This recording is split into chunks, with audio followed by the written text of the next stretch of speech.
মাত্র কয়েক ঘন্টার ব্যবধানে মরক্কো থেকে হাজারো অভিবাসীর ঢলে কার্যত অচল হয়ে পড়েছে স্পেনের স্বায়ত্তশাসিত অঞ্চল সেউতা। কেউ উত্তাল সমুদ্র সাঁতরে, কেউ ভাসমান বস্তু আঁকড়ে, আবার কেউ সীমান্তের পাথুরে বাঁধ ও কাঁটাতারের বেড়া টপকে ইউরোপের মাটিতে প্রবেশের চেষ্টা করেছেন। এমন নজিরবিহীন পরিস্থিতিতে সীমান্ত জুড়ে দেখা দিয়েছে চরম উত্তেজনা।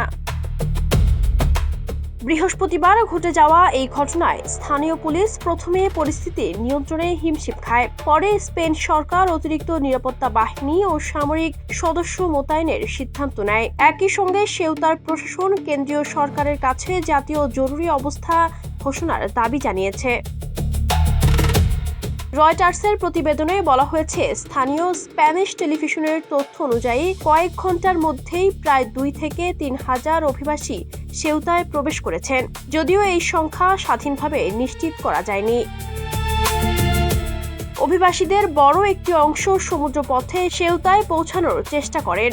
অনেকে জীবন বাজি রেখে সাঁতরে উপকূলে ওঠেন, আবার অনেকে সীমান্তের পাথুরে বাঁধ খুঁড়ে কিংবা কাঁটাতারের বেড়া অতিক্রম করে স্পেনের ভূখণ্ডে ঢুকে পড়েন। সমুদ্রে আটকে পড়াদের উদ্ধারে সিভিল গার্ড, সামুদ্রিক উদ্ধারকারী দল ও রেড ক্রসকে একযোগে কাজ করতে হয়েছে। হঠাৎ এত মানুষের আগমনে সেউতার অভিবাসী গ্রহণ কেন্দ্রগুলো ধারণ ক্ষমতার অনেক বেশি চাপে পড়েছে। স্থানীয় প্রশাসনের ভাষায় পরিস্থিতি এখন সংকটজনক। আরও উদ্বেগের বিষয় হলো, এই পথ ধরে ইউরোপে পৌঁছাতে গিয়ে বহু মানুষ প্রাণ হারাচ্ছেন। সেউতার আঞ্চলিক সরকারের প্রধান হুয়ান হেসুস ভিভাস জানিয়েছেন, গত 1 বছরে এই সমুদ্রপথে প্রায় 60টি মরদেহ পাওয়া গেছে।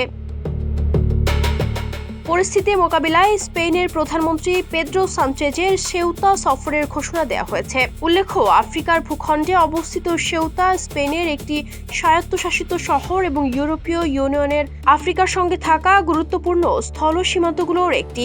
এর আগে 2021 সালেও একই ধরনের অভিবাসী ঢল আন্তর্জাতিক অঙ্গনে ব্যাপক আলোচনার জন্ম দিয়েছিল। Ayesha Akter Swarna, Campus Times.